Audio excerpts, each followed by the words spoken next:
มากจะมีความประสบอะไรต่างๆได้ความสงบมากมีความสงบมากแต่ไม่รู้จักว่าเรามันโง่นะเมื่ออะไรมาเป็นเหตุให้จิตไม่สงบแล้วหนีไปเรื่อยๆหนีจากความสงบเป็นอย่างนั้นจิตใจเป็นอย่างนั้นหนีจากความสงบเรื่อยๆไม่อยากรู้อย่างนั้นไม่อยากเห็นอย่างนั้นไม่อยากใกล้ชิดอย่างนั้นอะไรอย่างเนี้ยเราไม่เข้าใจว่ามันเป็นกิเลสเราไม่เข้าใจว่ามันเป็นกิเลสเข้าใจว่าถอยออกไปไกลมากเลยยิ่งมีกับคนพวกนี้กับคำพูดเช่นนี้อะไรอย่างนี้มีความเข้าใจอย่างนั้นอยู่นานมาต่อมานานมาสิ่งธรรมชาติมันบังคับเรามันจะต้องบวชมานานอายุพรรษาก็มากมันจำเป็นจะต้องมีลูกศิษย์มากขึ้นมีคนประชาชนมากขึ้นเราบวชอยู่ในป่าปฏิบัติอยู่ในป่าใครก็อยากจะเอาไปกราบไปไหว้มันจำเป็นอยู่เองลูกศิษย์ลูกหาก็ต้องเพิ่มขึ้นอะไรเพิ่มขึ้นมันต้องต่อสู้มีมากขึ้นนี้ไม่ได้หูก็ได้ยินตาก็เห็นอะไรมันได้เกิดความรู้ขึ้นที่ตรงที่มันเป็นอาจารย์คนนี้มากกว่ามันมีปัญญามากมีการปล่อยวางมากอะไรมากไม่ยึดมั่นถือมั่นปล่อยไปนี่เรียกว่ามันฉลาดกว่าเก่าที่ดีกว่าไอ้ทุกข์มันเกิดขึ้นมาไม่ได้แรงคืนไม่ได้ข้ามคืนสมัยจิตภาวนามันต้องการความสงบเท่านั้นเราคิดว่าไอ้เครื่องภายนอกนั่นน่ะมันเป็นเหตุที่ให้เราทำความสงบได้อย่างเดียวเท่านั้นแหละเราไม่คิดถึงว่าเรามีความเห็นชอบมันทำเป็นเหตุให้สงบเกิดขึ้นทำไมคิดเห็นสิ่งนี้ไปเราจึงเคยพูดเรื่องว่าการสงบมันมีสองอย่างฉะนั้นปราชญ์ทั้งหลายจะมีมาแบ่งความสงบตรงนี้สงบด้วยปัญญาอันหนึ่งสงบด้วยสมาธิอันหนึ่งสงบด้วยปัญญาก็คือสงบด้วยสมถะก็คือว่าหูเราไกลจากเสียงตาเราไกลจากรูปจมูกไกลจากกลิ่นอะไรทั้งหลายเหล่านี้อ่านไปไม่ได้รู้ไม่ได้เห็นไม่ได้ยินสงบใช่สงบแต่สงบขณะนี้ก็จริงเหมือนกันมันมีประโยชน์ไหมมีแต่ไม่ยิ่งมันไม่ยิ่งมันมีอายุสั้นมันมีอายุสั้นมันไม่แน่นอนรากฐานไม่มีความสงบเป็นนี้เมื่อหากว่าเราประสบตาหูจมูกลิ้นกายประสบอารมณ์ที่ไม่ชอบใจนั้นไม่สงบเขาไม่อยากให้นั่นมีในสิ่งนี้จะต่อสู้กับอันนี้เรื่อยๆไปจนได้มีปัญญาเพราะว่ามันประสบอันนี้เกิดขึ้นมาเพราะว่ามันไม่สงบเพราะอันนี้อย่างนี้ต่อสู้เรื่อยๆไปไม่มีมันตั้งใจทำพอรู้เห็นขึ้นมาว่าไอ้ความที่สงบเนี้ยไม่ใช่มันเป็นเพราะอย่างอื่นเพราะเราเข้าใจผิดเข้าใจไม่ถูกต้องตรงจุดของมันเท่านั้นอย่างเราให้ความเห็นลูกศิษย์ทั้งหลายว่าที่นี่ตัวนี้เคยพูดบ่อยๆว่าอย่างเรานั่งรวมทั้งหมดแล้วเราตั้งใจให้สงบหาความสงบเราต้องมุ่งหาความสงบอย่างเดียวความสงบนั้นตาไม่เห็นรูปหูไม่ได้ยินเสียงที่ไหนไม่วุ่นวายไปตรงนั้นมันสงบอยู่ที่ตรงนั้นก็เข้าไปก็สงบจริงๆมันสงบมันไม่มีอะไรที่นี่เมื่อเรารู้มันสงบอย่างนั้นมีกำลังไหมเมื่อเราถอยออกมาจากแล้วเมื่อเราหูได้ฟังเสียงตาได้ดูรูปอะไรต่างๆอย่างนี้ไม่เกิดความพอใจไม่พอใจไม่วุ่นวายเราก็จะมองเห็นว่าไอ้ความสงบเช่นนี้ไม่ใช่ความจริง เรื่องทั้งหลายเหล่านี้เรื่องของเขามันเป็นของเขาอยู่อย่างนี้ตลอดเวลาอะไรเราชอบใจเราก็นึกว่านั่นมันดีอะไรไม่ชอบใจเราก็นึกว่านั่นมันไม่ดีเนี่ยมันจิตของเราไปสำคัญมันหมายอารมณ์ข้างนอกทั้งนั้นทางนั้นเมื่อความเห็นมันรู้สึกอย่างนี้มันก็เป็นเหตุผลในที่จะงานเรื่องนั้นมองกับไปอะไรมันก็ยิ่งจริงมองกับไปก็ยิ่งจริงเมื่อความสงบเกิดขึ้นมาแล้วเราไม่ต้องไปคิดอะไรมากไอ้ความรู้สึกอันนี้มันมีความรู้อันหนึ่งจะเกิดขึ้นมาในความสงบนั้นอันนั้นไม่ใช่ความคิดอันนั้นไม่ใช่ความคิดถ้าพูดตัดเป็นดังธรรมะอันนั้นเป็นธรรมวิจยะสอนธรรมตรงนั้นความสงบตรงนั้นไม่รำคาญแต่มันมีปัญหาว่าถ้าหากว่ามันสงบทำไมมันมีเรื่อง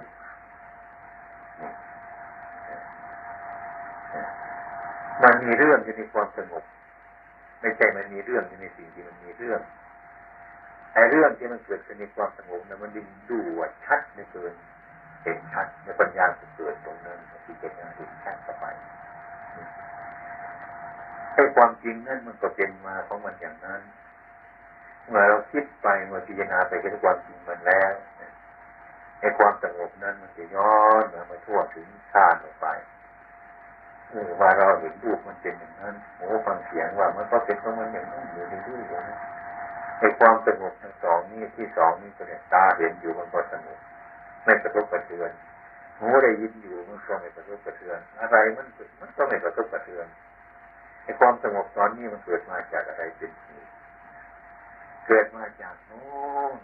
เกิดมาจากความสงบคือสมถะที่โง่นั่นแหละมันเป็นเหตุให้มารู้อย่างนี้ก็เรียกว่ามันปัญญาจะเกิดมันก็เกิดมาจากความสงบ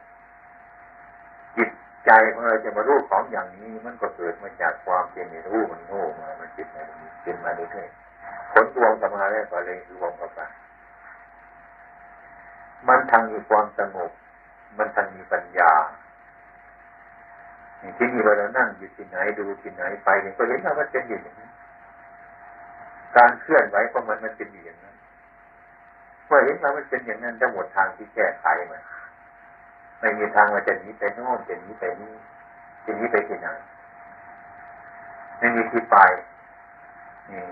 มันต้องมีด้วยปัญญาของเราคือการที่มาดูเรื่องจริงอะไรเป็นคนอยู่สมัยนั้นที่ตั้งวัดประพงใหม่ๆพวกลูกศิษย์ทั้งหลายที่เก่าแก่นี่นะหลวงพ่อเนี่ยคุกคีกับมนุษย์มากเหลือเกินอยู่นี่ไม่ได้นะไปเล่นกับมนุษย์เสียหมดแล้วไม่ใช่ว่าเลยทายวาดไปเย็นกับเขาเรานั่งอยู่วัดเราเขาบอกมากราบมาไหว้ในความเป็นจริงเราก็ไม่ปฏิเสธเนี่ยในเวลานั้นเรายิ่งมีปัญญามากมันรู้เห็นหลายอย่างแต่ลูกศิษย์ไม่รู้เรื่องว่าเราเรียกว่ามันเสื่อมแต่แล้วมันเสื่อมอันนี้คนมากคนมาโกนมากอย่างนี้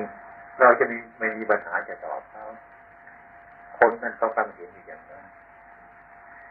ฉะนั้นเมื่อมารวมที่สุดนานมาเราต่อสู้ประสักมาหนานจนกระทั่งถึงวันนี้นะมันจึงรู้สึกว่าไอ้ความสงบนั้นมันอยู่ในที่ความเห็นชอบของเราเองถ้าเราเห็นยังไม่ชอบไปอยู่ที่ไหนก็ไม่สงบปัญญามันเกิดขึ้นมาตรงนี้นี่เป็นความสะดวกในความสบายทีนี้ที่เราทำนี่คือว่าอันนี้เราก็ไม่เคยจะว่าอะไรต้องใช่ไหมอย่างเรามาปฏิบัติอยู่ตรงนี้ศีลไม่เคยสมบูรณ์อย่างนี้อันนี้มันเป็นความสมมตินั่งสมาธิก่อนที่เราเห็นว่าเดินทางนี่คือไม้มันยาวๆอย่างนี้มันมีสองต้นคนจับทางปลายทางคำก็มาถึงตรงนี้ก็ได้คนจับทางต้นมันมาทางตรงนี้ก็ได้อย่างนี้คือให้ความสงบเกิดขึ้นปัญญาก็เกิดรู้จากโทษต่างๆขึ้นมามันก็ไปทางวันทางลมมันเกิดเป็นจิตขึ้นมาในทางนี้แต่เราให้มั่นใจในข้อปฏิบัติของเรานานแต่คนเดินมาทางปลายก็ถูกเดินมาทางต้นมันก็ถูกเมื่อศีลเราดีแล้วความสงบมันก็เกิดมีที่เรียกว่าสมาธิเมื่อสมาธิมันมีแล้วปัญญามันก็เกิด ปัญญาเกิดขึ้นมาแล้วเป็นต้นเมื่อก็อบรมสมาธิต่อไปสมาธิเกิดขึ้นมาก็อบรมศีลต่อไปไม่เป็นไวยพจน์ขึ้นกันในการรวมต่อไปผลที่สุดเป็นอันเดียวกันศีลมันก็แยกกันไม่ได้สมาธิก็แยกกันไม่ได้ปัญญาก็แยกกันไม่ได้ครั้งแรกมันก็แยกกันอยู่อย่างนี้เป็นธรรมดาของมันเรื่องสมมุติกับวิมุตติวิมุตติที่ไหนยึดมั่นถือมั่นเนี่ยมันไม่ดีแต่ว่ามันไม่จริงถ้าไม่รู้จักสมมุติมันก็ไม่รู้จักวิมุตติมันเป็นไวยพจน์ต่อกันอย่างนี้ฉะนั้นในระยะอันนั้นไอ้คนข้างนอกมันถูกอะไรหลายอย่างอารมณ์ของคนนั้นเราก็ตั้งมั่นอยู่ในของเราอย่างนี้อยู่มาด้วยปัญญาของเราเห็นชัดอย่างนั้นเพื่ออยู่ไม่มีอะไรแต่ก็ประเดิมนะใครมาเห็นว่าเป็นอย่างนั้นมันจะสดเสื่อมนั้นเราก็เห็นความมั่นใจของเราไม่มีอยู่ที่ฉะนั้นเป็นครูเป็นอาจารย์คนก็เรียกว่าเราต้องมั่นใจในการกระทำของเรานี้ไม่ต้องกระทบกระเทือนประเด็นมันเป็นมาอย่างนั้นอันนี้ก็เป็นดีเป็นครูเป็นอาจารย์คนมีปัญญาคนที่มีปัญญาแล้วมันก็ยิ่งมีปัญญาเป็นใจสะสมของเก่าเรานี้ให้มันสะอาดขึ้นคือฉะนั้นตั้งใจในที่นี้ก็ดีว่ามันก็เป็นไปบ้างนะจิตมันสบายกายมันสบายก็มันก็อยู่ด้วยกันก็ดูมันไปมันเป็นเรื่องของธรรมชาติธรรมดามันอย่างนี้พูดถึงเรื่องการเจ็บการป่วยการนี้จะมาก็มากจะทำไงนะมันเป็นอย่างนี้นะตามปรารถนาไม่ได้ในว่าเราได้สร้างประโยชน์เราได้สร้างประโยชน์ได้สร้างประโยชน์ไว้ในโลกนี้ความดีเราได้สร้างไว้ประโยชน์นี้ประโยชน์ตนประโยชน์คนอื่นประโยชน์ในชาตินี้ประโยชน์ในภพนี้ประโยชน์ในภพหน้า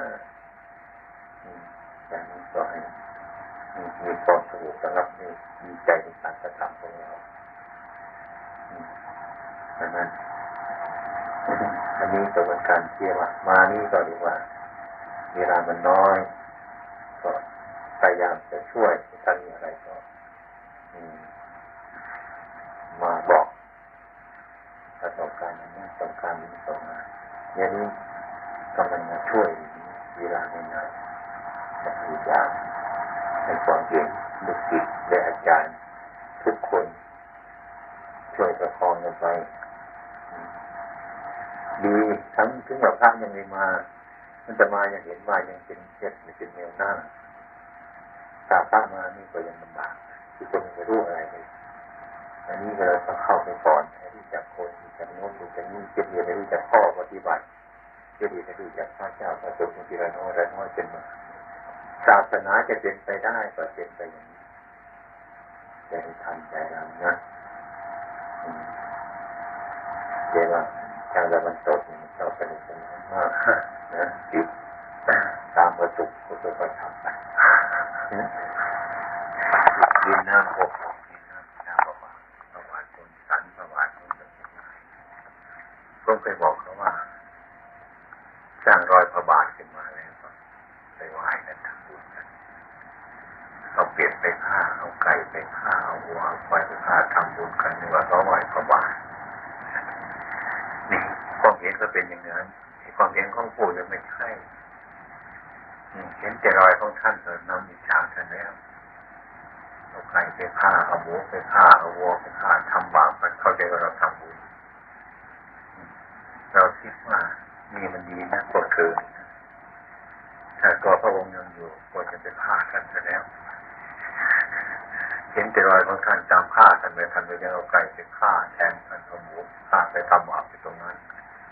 มันเข้าใจผิดนี่เขาเรียกว่าเขาทำบุญแต่มันอยู่ไกลกันมากนี่มันเป็นทำบาปแล้วมันก็จะคงกันข้ามเลยแต่คนที่มีปัญญาไม่พิจารณาสีตองมันต้องเป็นอย่างนั้นฉะนั้นเมืองไทยเรากำลังเป็นอย่างนี้เห็นไหมเมืองไทยมันกำลังเป็นมีบางครั้งที่ต้องเหตุผลที่ว่าฉันจะพอใจวิริยะความเพียรชิตตาคือถ้าความพอใจนั้นถูกไหมเราเพียรถูกไหมอย่างนี้เป็นวิริยะเอาวางไว้ตอนปลายเลยสันทะวิ ไปปลายก็สำรวจตัวนี้เขาหน่อยเขารู้กันจิตตากับมีมังสาทำอะไรมีมังสามันมีมังสาคือความตีตองมันจะยังไงมันคือความฉลาดคือปัญญามันจะมาตามดูจิตของเราได้มันเป็นลักษณะเป็นอาการออกจากจิตของเรานั่นเองถ้าพูดแล้วมันเป็นจิตพอใจมันเป็นจิตอิริยาบถมันก็เป็นจิตนั่นเป็นจิตตะมันก็เป็นจิตมีมังสามันก็เป็นจิตถ้ารวมแล้วแต่ว่ามันแยกกันเป็นส่วนๆมันมีลักษณะพอใจในวัตถุรู้ผิดไม่รู้มันพอใจเนี่ยเพียรตามความพอใจเพียรมันผิดหรือถูกก็ไม่รู้เพียรจะพึ่งอย่างนี้จิตตะนั้นเป็นจิตของเราหรือเปล่าที่เป็นจิตที่แท้จริงหรือเปล่าตอนเรามีมังสาตอนตายมาตรวจอนุโลมมันจะรวมตัวไปมาเรื่อยจนว่าเห็นสิ่งทั้งหลายมันเป็นเหตุผลเนื่องเป็นบรรยากาศอย่างนี้การปฏิบัติของเรามันค่อยถูกต้องขึ้นมาค่อยสว่างปัญญามันเกิดขึ้นมาอันนี้ด้วยหลักธรรมะแต่ว่าธรรมะเนี่ยถ้าเราไม่ได้ภาวนาไม่เกิดประโยชน์เลยมันไม่รู้จักด้วยพอที่คือรู้จักขึ้นมาอันนี้มันจะมีประจำอยู่ในใจของผู้ปฏิบัติเสมอนั่งอยู่คนเดียวก็มีอยู่ถึงในวันที่ทางผิดก็ผิดอยู่แต่รู้อยู่แต่แก้คนที่ไม่ผิดอย่างนี้มันต้องผิดอยู่ในว่าความที่ว่าความลึกเกิดมันนั่นเราจะแก้อยู่ตรงนี้ไม่ขาดจนกว่ามันถูกต้องเรียกว่าคือคนผมเคยไปเรียนอาจารย์เซนแค่จะถามพระพุทธเจ้านั่งใจตอนโตทำยังไงอาจารย์เซนว่านั่งปฏิบัติเซนเพื่อนเขาว่าไม่เชื่อทำไมไม่เชื่อเพราะเขาเคยไปถามอาจารย์วิปัสสนาบอกว่าพระพุทธเจ้าเวลานั่งทำวิปัสสนาเพื่อนเขานี่คิดว่าใครจะทำอะไรเขาว่าพระพุทธเจ้าทำอย่างนั้นพระพุทธเจ้าจะเป็นตายอยู่กลางแจ้งกันก็ตายอยู่ต้นโพเห็นไหมเป็นตายอยู่ที่ต้นไม้อื่นตรงนั้นก็เป็นต้นโพเห็นไหมล่ะนั่นมันไม่ผิดเนี่ยมันไม่ผิดโพนี่ก็คือตัวพุทธะคือผู้รู้นั่นเองนะถ้าว่าท่านตายอยู่ต้นโพจริงๆก็ให้ไปได้แต่ว่านกตายอยู่ต้นโพเยอะคนตายอยู่ต้นโพเยอะแต่ว่ามันอยู่นอกความรู้ความจริงๆก็จะจัดว่าไม่ใช่ต้นโพก็ได้ตรงนั้นนะลิงมันกินผลโพอยู่มันตายอยู่ต้นโพก็จะเรียกว่าไอ้คนชนิดหนึ่งเลยมันตายอยู่ต้นโพก็ได้คนที่ไม่รู้ซึ่งไอ้คนที่มันรู้ซึ่งเข้าไปคนนั้นรู้จักต้นโพอย่างแท้จริงเป็นปรมัตถ์คำที่ว่าผู้รู้ต้นโพนั้นเป็นปรมัตถ์เป็นปรมัตถธรรมอย่างนั้นถ้าเป็นงั้นก็เราพยายามไปตายต้นโพกันก็ดีไว้มันจะได้เป็นพระพุทธเจ้าอย่างนี้อันนั้นเราไม่ต้องเถียงหรอกตรงนั้นนะที่พระพุทธเจ้าตายกำลังทำกรรมฐานอยู่ต้นโพอย่างนั้นยังก็ไม่ใช่ยานะเราไม่ต้องเกี่ยวข้องเลยเราหมายถึงปรมัตถธรรมอันนั้นเรียกว่าตายอยู่ในความรู้ตามความเป็นจริงทุกหมดตรงนี้ทุกหมดถ้าต้นโพสองอย่างมาแย่งกันเถียงกันจนอุตรุดยิ่งเกิดกันไปใหญ่เลยแต่ไม่มีต้นโพเลยมันเป็นปรมัตถธรรม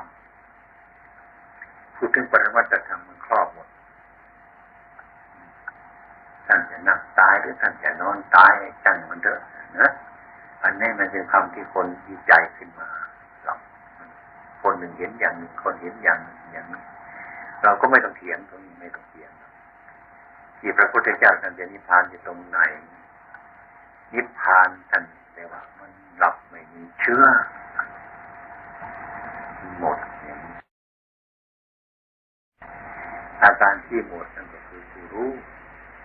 ความรู้ตามความเป็นจริงหมดแล้วจะเป็นปรมัตถธรรม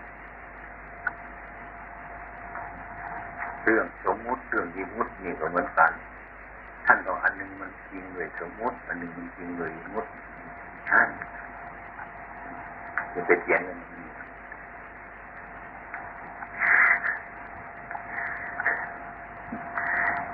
อย่างขนาดนี้คือคน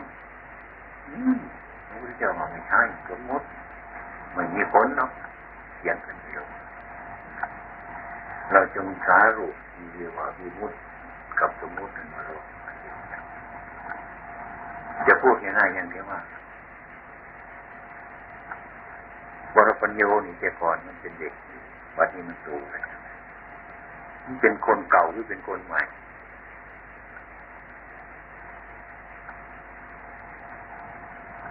ถ้าเป็นคนใหม่แต่ก่อนมันทำไมมันไม่โตถ้าเป็นคนเก่า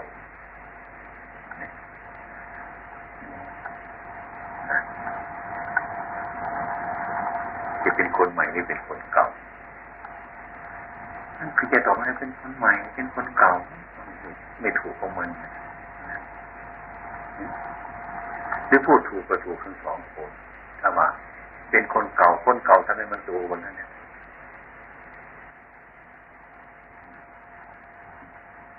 คนเก่าตรงนี้คนนี้ทำไมมันโตแต่คำว่าเป็นคนเก่า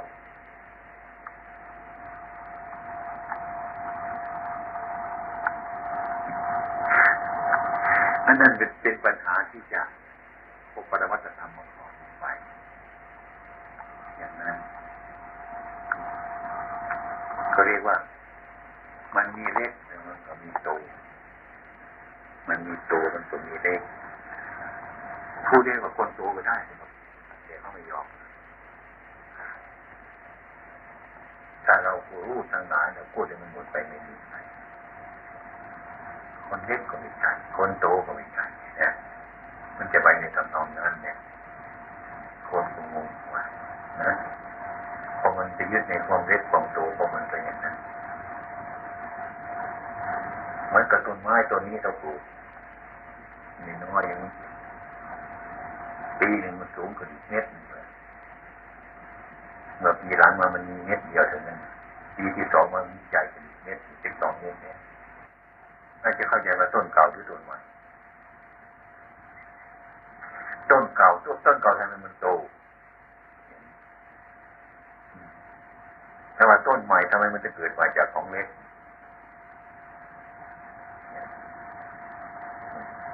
ถ้าพูดถึงรู้ก็จะรู้ธรรมแต่ความจริงมันถูกต้องต้นเล็กก็ไม่ใช่ต้นโตก็ไม่ใช่ต้นใหม่ก็ไม่ใช่ต้นเก่าก็ไม่ใช่นี่คนเล็กก็ไม่ใช่คนโตก็ไม่ใช่นะนี่มันเป็นไปเพราะมันมีสิ่งนั้นเกิดขึ้นมาเนี่ยดับไปอย่างนั้นเป็นของความเป็นจริงแล้วก็ไม่มีอะไรเป็นใครเลยจบมันก็จบตรงนั้น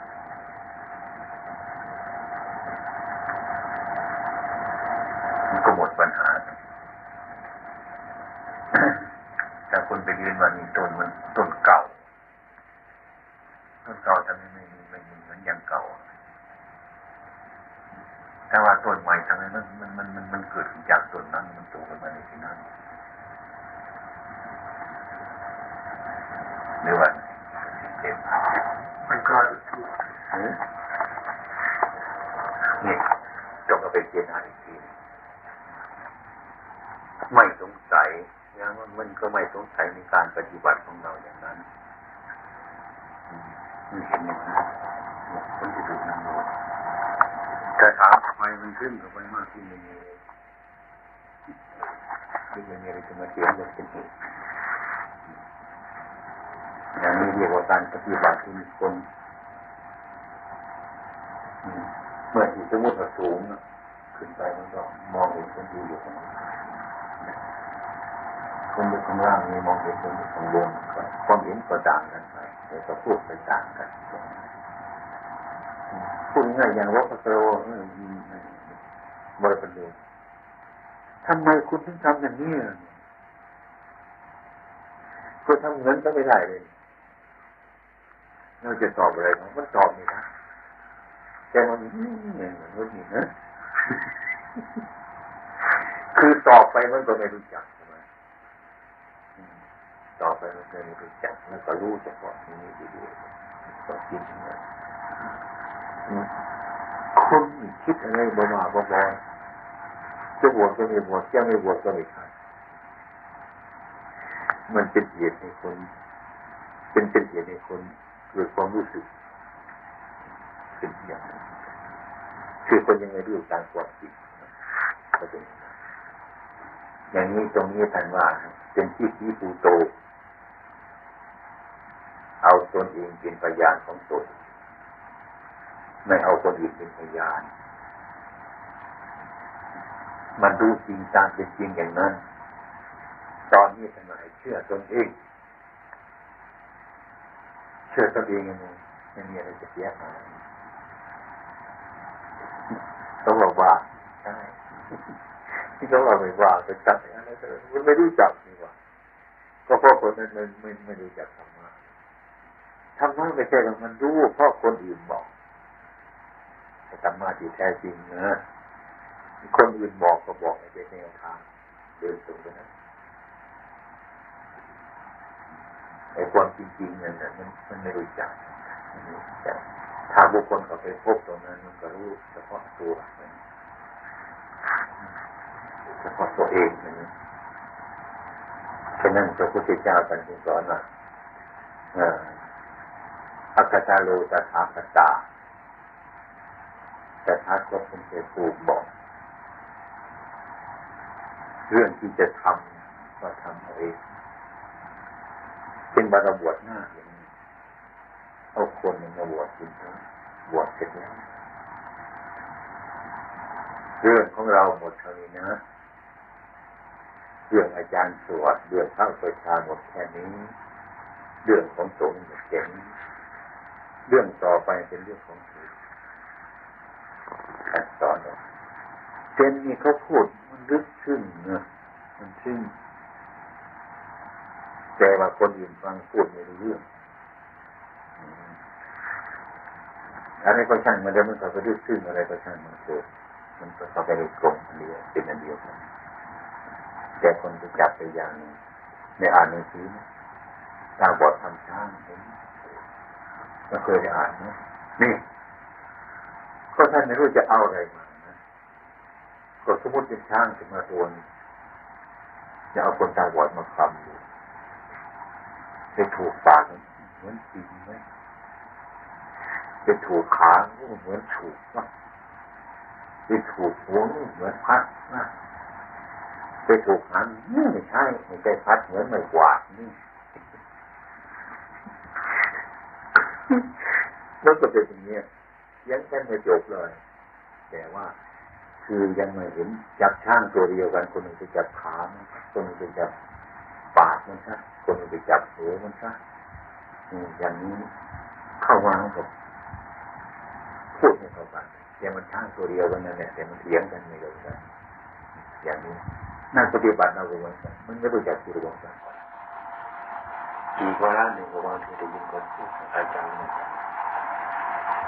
ท่านทำดีนะถูกเป็น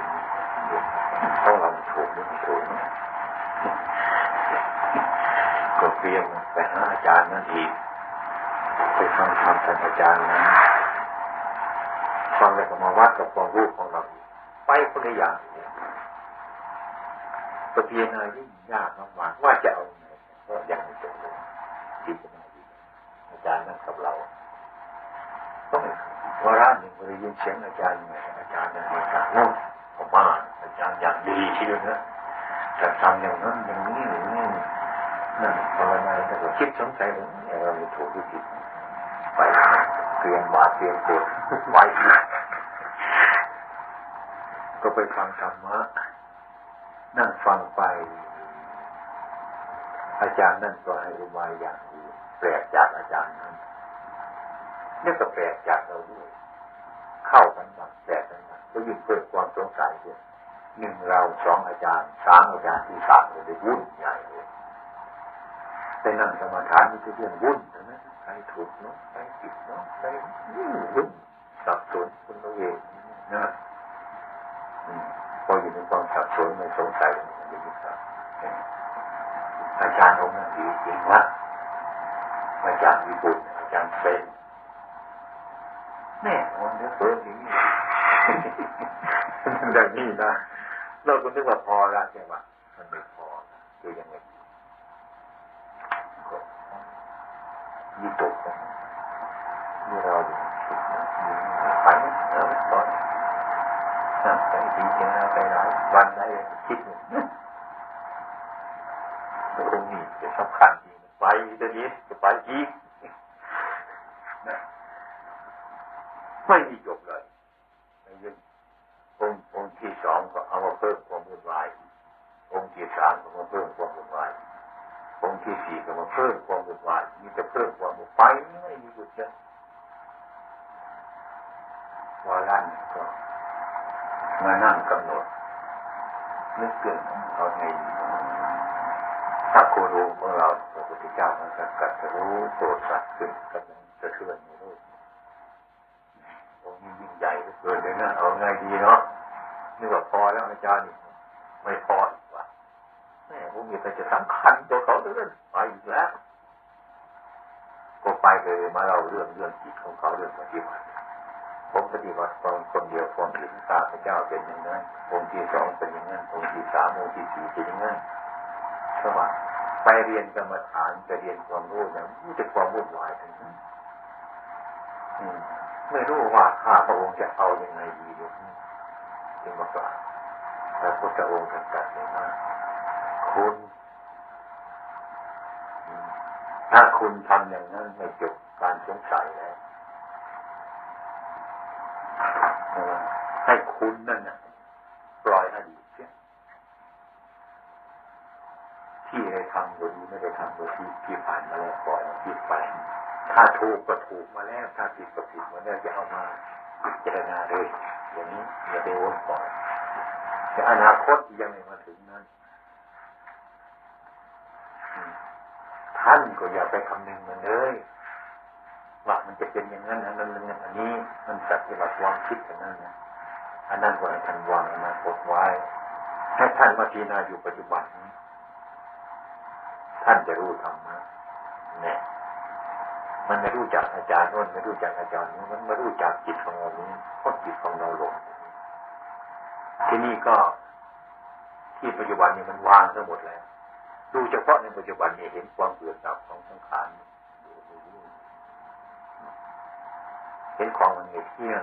มันเป็นทุกข์เป็นอนัตตาเห็นความตามจริงว่ามันจริงอย่างนั้นจริงอยู่ที่นี่ไม่ต้องห่วงอนาคตไม่ต้องห่วงอดีตที่ตรงนี้ก็มีความรู้ชัดขึ้นมาว่าอดีตเนี่ย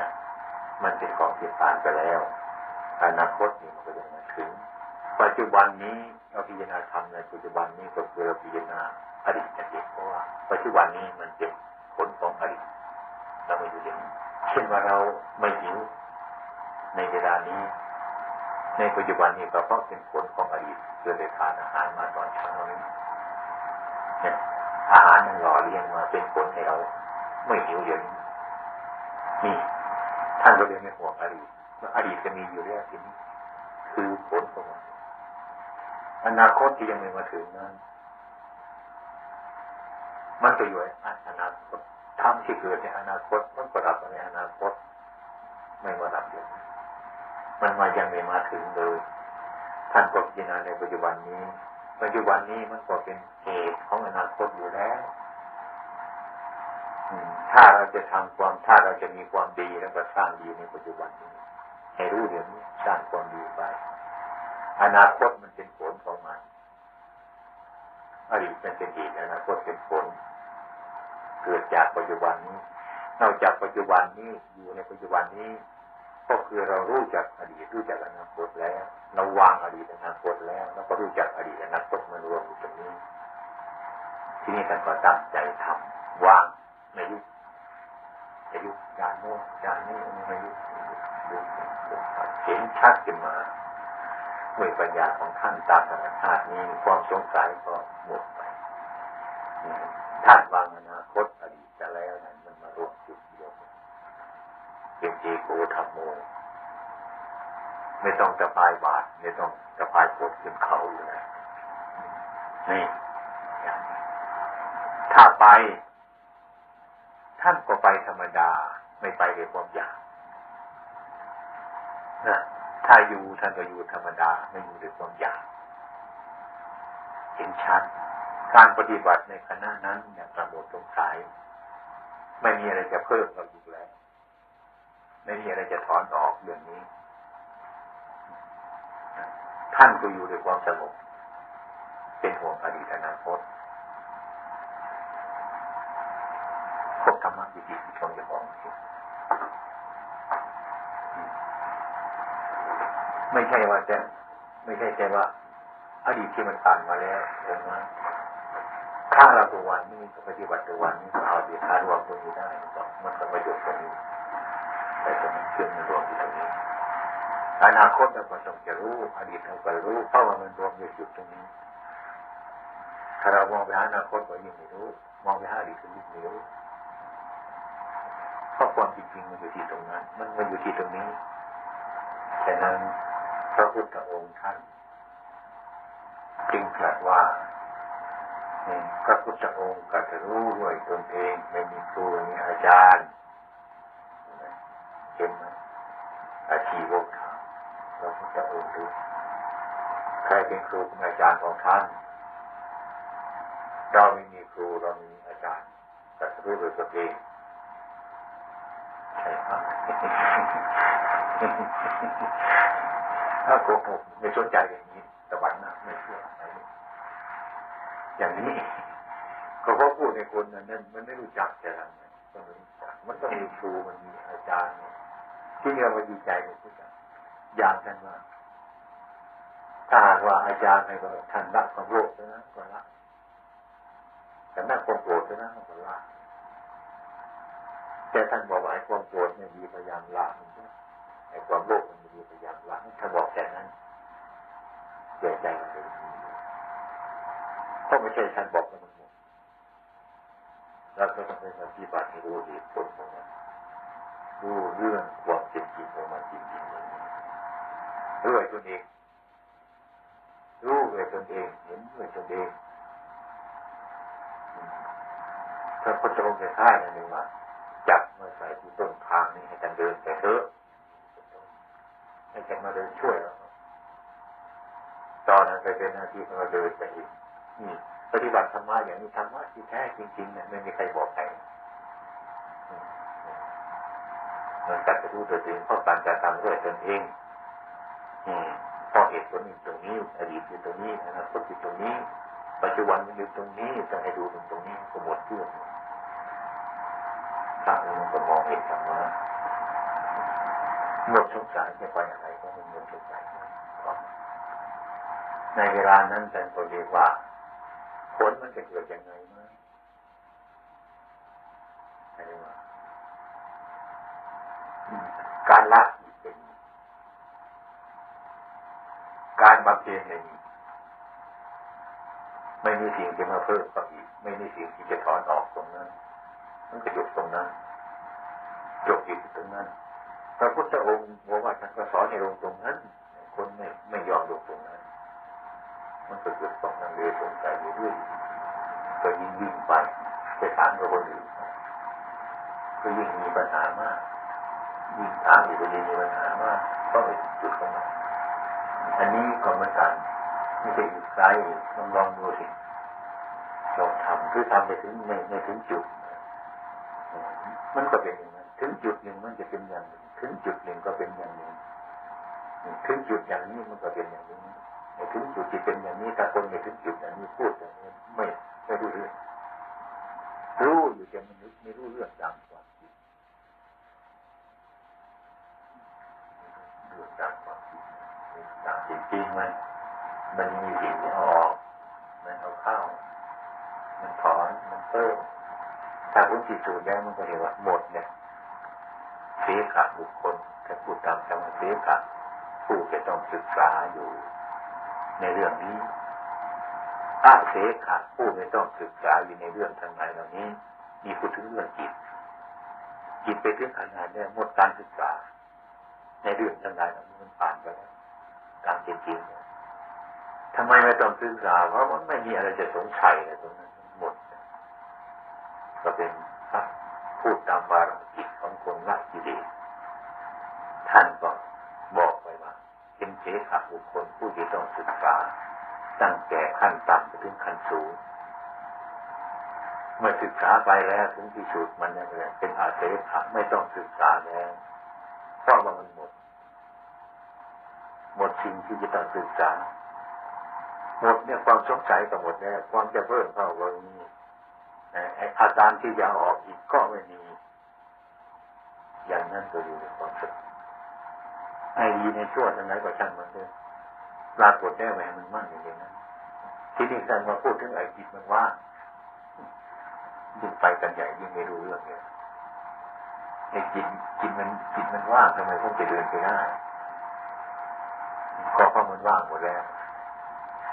แต่จิตมันว่างทำไมผมจะกินข้าวได้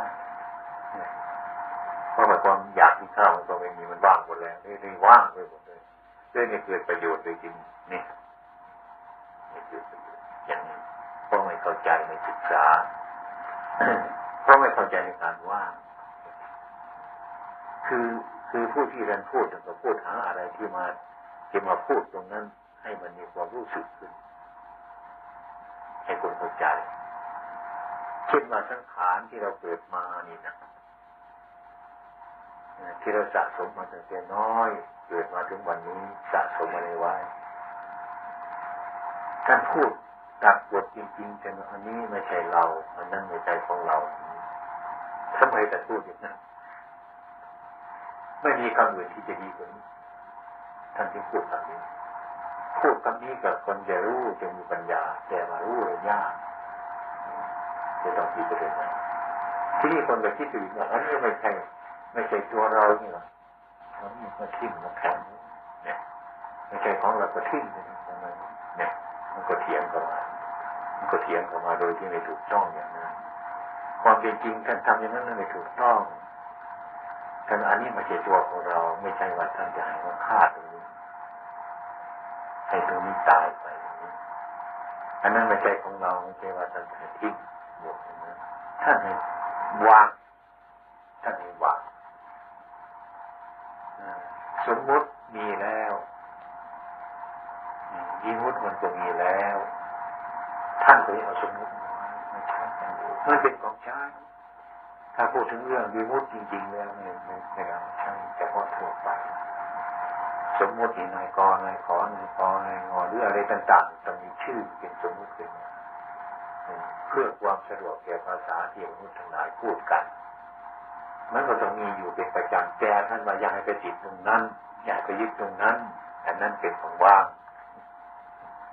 มันพูดยากมันฟังยากฉะนั้นต้องอาศัยการปฏิบัติเข้าใจในการประพฤติปฏิบัตินั้นเราจะไปรู้ไปเรียนไปถามไปเมื่อไม่เข้าใจตามความจริงของมันที่ต้องไปปฏิบัติให้รู้เองเห็นเองโอปัญโกน้อมเข้ามาอย่าน้อมออกแต่ว่ามันมาพูดกับยุคในปัจจุบันนี้ที่คนไม่คอยดูธรรมะจริงๆแล้วเถียงก็เถียงในใจเพราะไอ้คนประเภทนี้มันก็คิดไปอย่างหนึ่งคนมีความรู้อย่างหนึ่งก็คิดไปอย่างหนึ่งคนละอย่างเห็นไหมในวันนั้นที่ปริญญาต้องเป็นเถียงอยู่ที่บ้านจะไปฉันยังไง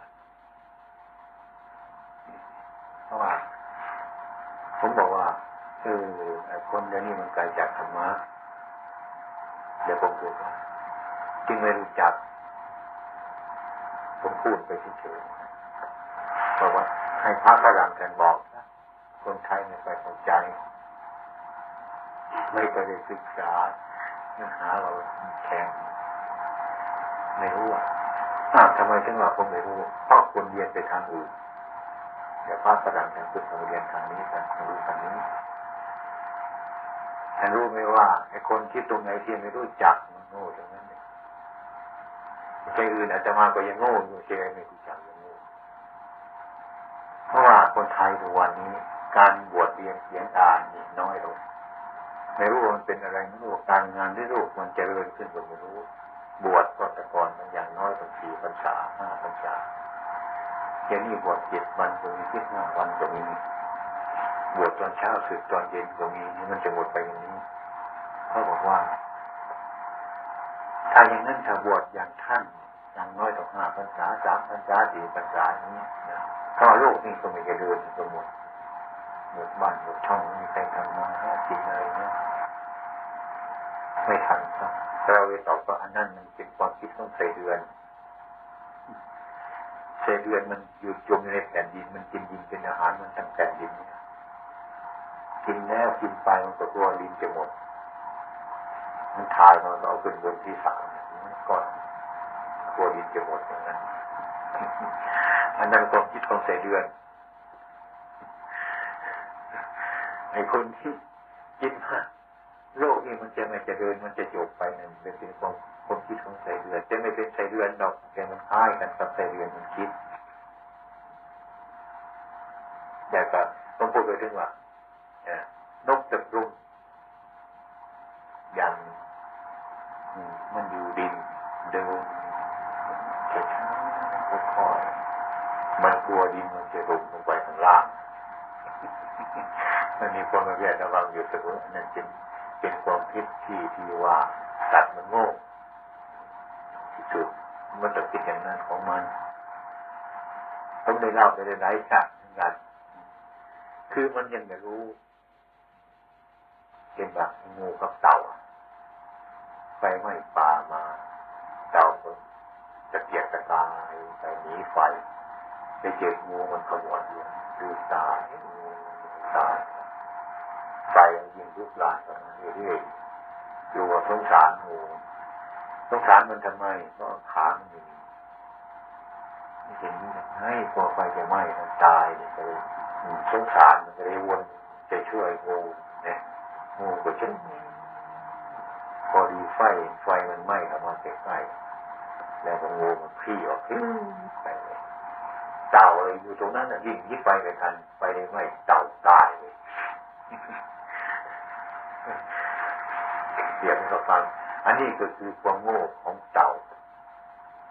เพราะเขารู้สึกว่ามีขามันเดินได้ถ้าไม่มีขาเดินไม่ได้บัดนี้ไปพบกับงูเข้างูมีขาเต่าเข้าใจผิดก็นึกว่าไปจะไม่ตายกลัวเขาจะตายบัดนี้เรามาตายเรามีขาเรายังวิ่งไปไม่ได้เลยงูมันใจเย็นไปเข้ามาใกล้มันทิ้งไปคนอันตรายน่าฟังมีสำหรับแก้เคล็ดของคนที่มีความรู้สูงเราก็ไม่บอกว่าใครโง่แต่มาก็โง่เหมือนกันไอ้สิ่งที่จะมาไม่รู้โง่ตรงนั้นวันนั้นไปพูดไปใครๆเชิงดูถูกก็เรียนปริญญาโทปริญญาอีกมาแล้วถวายของอะไรก็รู้ว่าคนไทยมันไปจะรู้ให้ฟังฝรั่งสอนได้ก็นะดึกดาก็เลยมาเล่าเรื่องนี้ก็ฟังถ้าเรื่องเขาฟังไปอะไรจะต้องมาถามเรื่อยๆตอนที่2ชั้นก่อนถึงพูดคือยังไม่รู้นะมันยังไม่รู้ว่าทักยังไงเขาเคยกินข้าวกันก็คุยกันไปเหมือนไอ้ความไปกินพระเนี่ยท่านปากเอากินข้าวเอามาพูดด้วยมันทำงานมากเกินไปมันจะไม่ไปจะดีแต่มั้งเราไปบอกว่าฉันเสร็จก่อนจึงพูดมีคอยกันแล้วไอ้ปากอันเดียวเที่ยวข้าวกับมันพูดกับมันลำบากเลยถอยไปนะเป็นอะไรแล้วก็จัดเสร็จเป็นโมต่อมาถามปัญหาในงานนี้จริงๆที่จะถามเพราะว่าทางอาจารย์ต้องการอะไรนะนักมีต้องการไม่พอแต่เอามากนั่นโยมเอาสมจิตแต่ว่าเขาจะรับใช้จะมีอะไรจะใช้ไม่มีอะไรจะมาของก็ไม่มากอะไรก็ไม่อยากจะได้ ลาปั๊บดูนาฬิกาก้มลาแล้วต่อมาอื่น